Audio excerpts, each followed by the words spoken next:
So the very first communication between Hashem and Avram incidentally happened when Avram was 75 years old. The very first time Hashem revealed himself to Avram was 75 years old. Mind you, and this is very important to know, by 75, Avram already discovered God. By 75 years old, Avram already discovered what's going to be the tenets of all the major religions in the world. Yesh manig libirazu.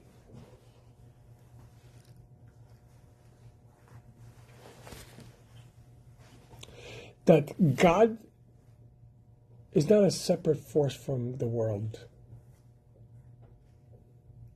But as it says later on, when Avram came to Beersheba,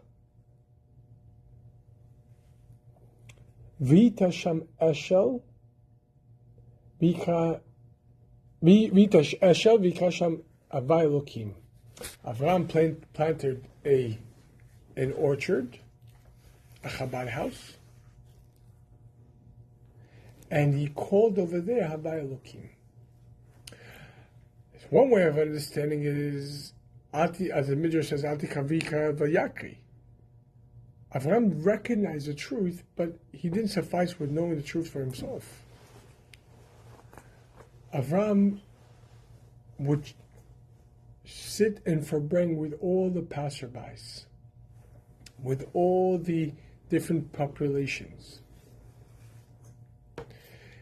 And he would teach. What would he teach? What was Avram's greatest innovation?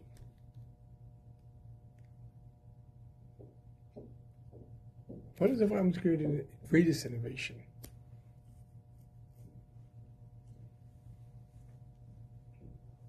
What would you say Avram's greatest innovation is? Teaching about God. Chesed.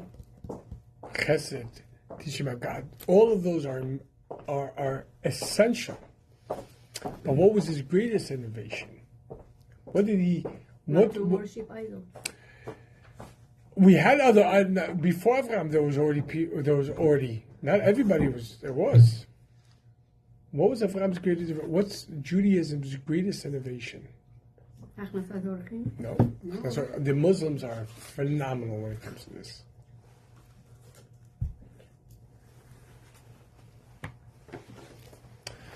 The major innovation of Judaism that Abraham revealed, V'yikra sham b'shem Havaya Elokim, that he called over there, Havaya is Elokim. What does that mean? Sham is everywhere. He called over there, the over there part.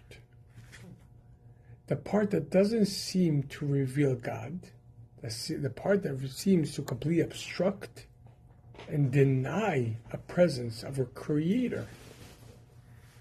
Havaya is Elokim. That God, not just a God in the world.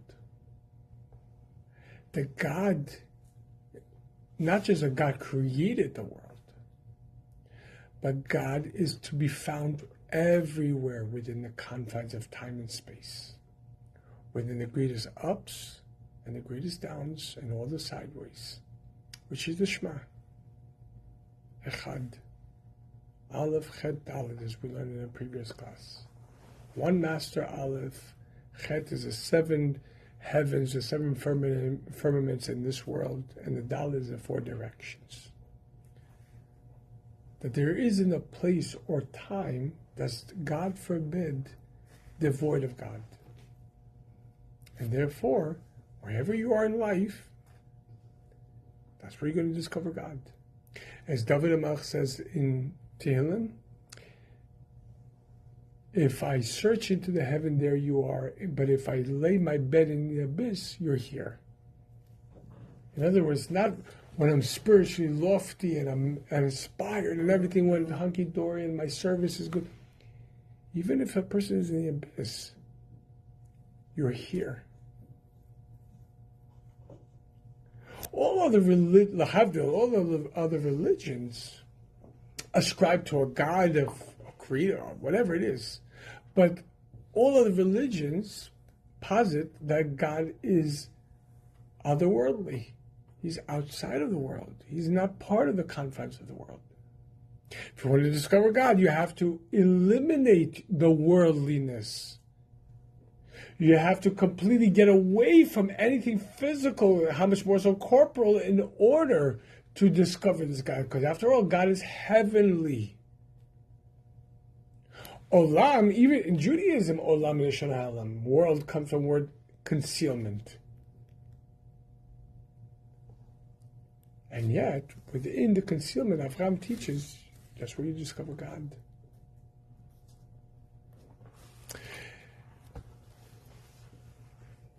Avraham, again, Hashem, the beginning of our parsha doesn't begin with Avraham discovered God. Avraham already discovered God 35 years before this. At 40, he came to cognizantly recognize God. For 75 years, Hashem did not reveal himself to Avraham. Because Judaism has to come from below. It cannot come from above, that God does our bidding. Judaism is not about moving up to heaven, accepting some imaginary God because we needed to escape our physical corporal lives. Judaism is there to reveal godliness and infinity within the finite. And for that reason, God did not give the Torah at the beginning of creation. He allowed creation to occur we got the Torah. Avram was born, according to our calendar, in 1948. We received the Torah 1,000 years later, 2048. Hashem didn't give us the Torah and didn't reveal himself en masse until 2048. Why?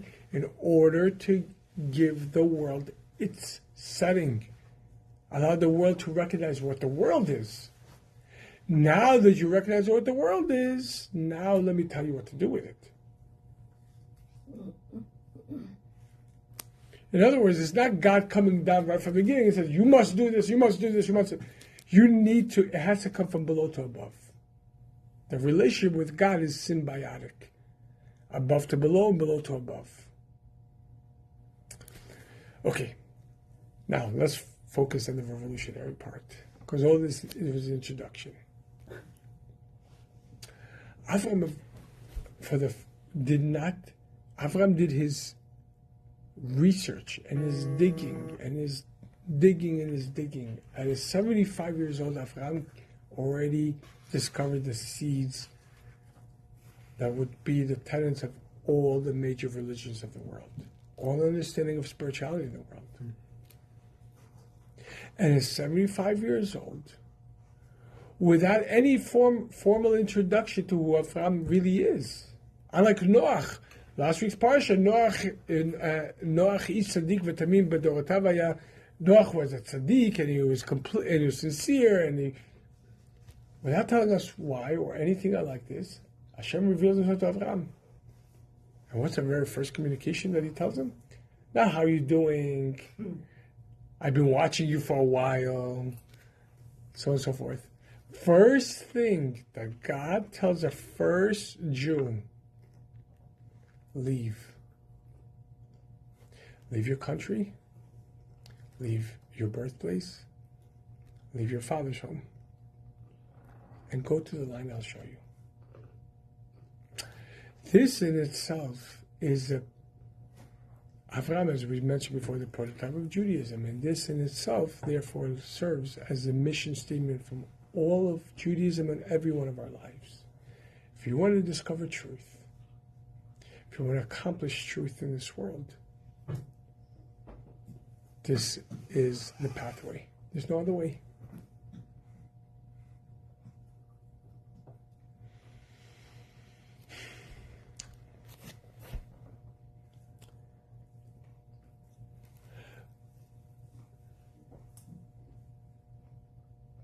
Avraham Avinu is 75 years old, is not a spring chicken.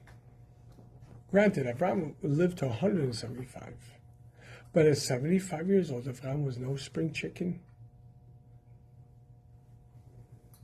Avraham already did the legwork. Avraham already did the soul work. Everything that we know about Avraham for the Midrashim, and it's very famous, being thrown into the oven by Nimrod and breaking his fast, all that happened way before. Avraham was the first Jew to be thrown into the oven for the conviction of God.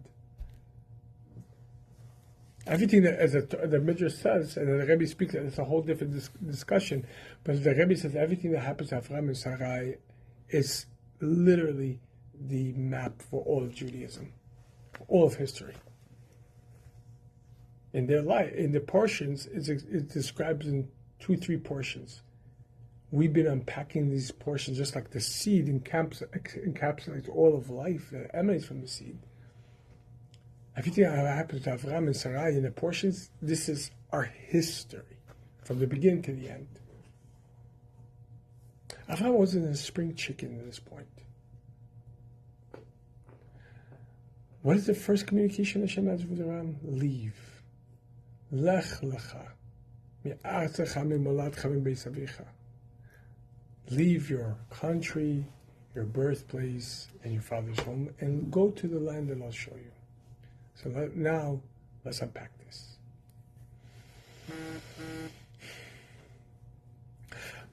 On the surface level, how we would understand this is, when you ask most people, where did Hashem command Avraham to go?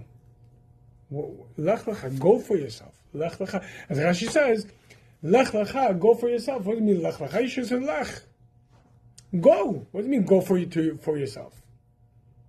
Now, granted, lech lecha is also a modern day expression. Go for yourself. It's good for you, so and so forth.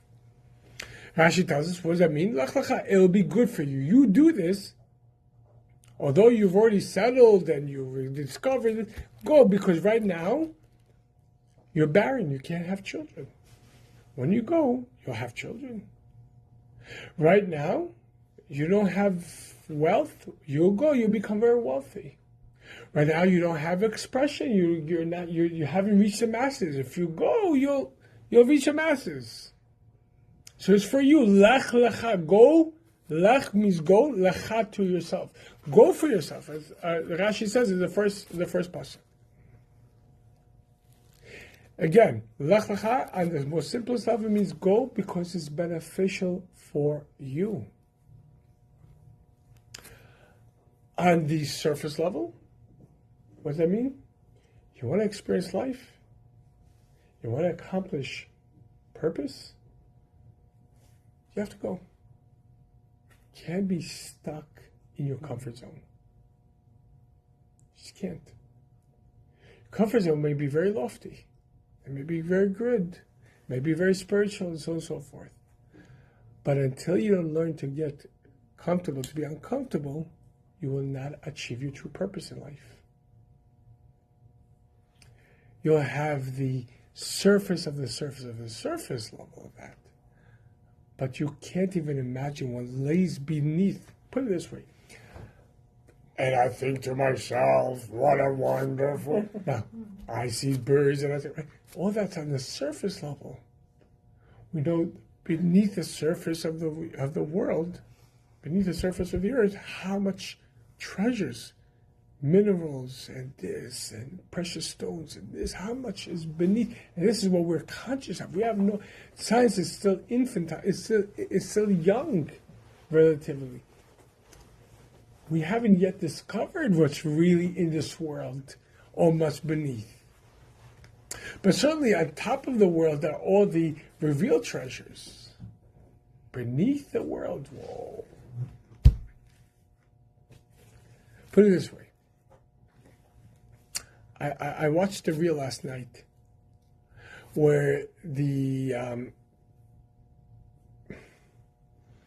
the person who was speaking showed a piece of gold. It says this gold scientifically actually precedes the world. And it gives a hermetic explanation. It explains it precedes the world as we know it, and therefore when you're holding gold, you're holding the process of creation that whole.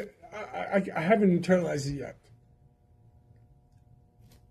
And that's not on the earth's surface. You have to mine for it. What we can learn from that is no matter what we've experienced on the surface levels of our life, we haven't yet begun to scratch the surface of who we really are.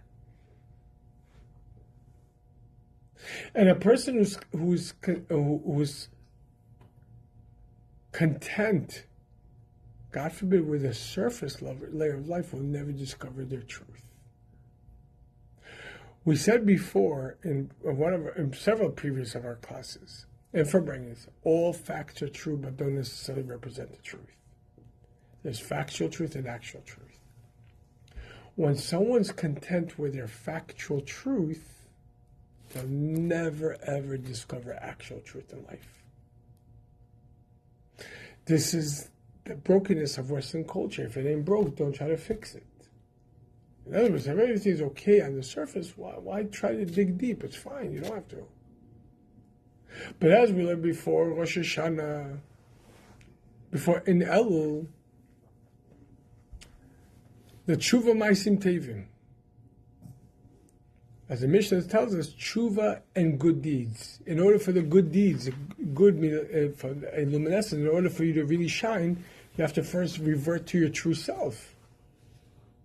You have to revert back to your infinite self. And so long as you're content with your exterior, you will never, ever discover the truth of who you are. Who you. Make sense so far? Yes? Okay.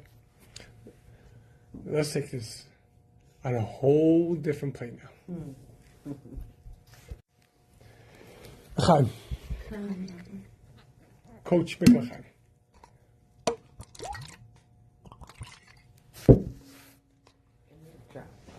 Dropped. Okay. No, it's cold in there. Coach, we're partners in this, aren't we? We are, Rabbi. Chaim. Chaim.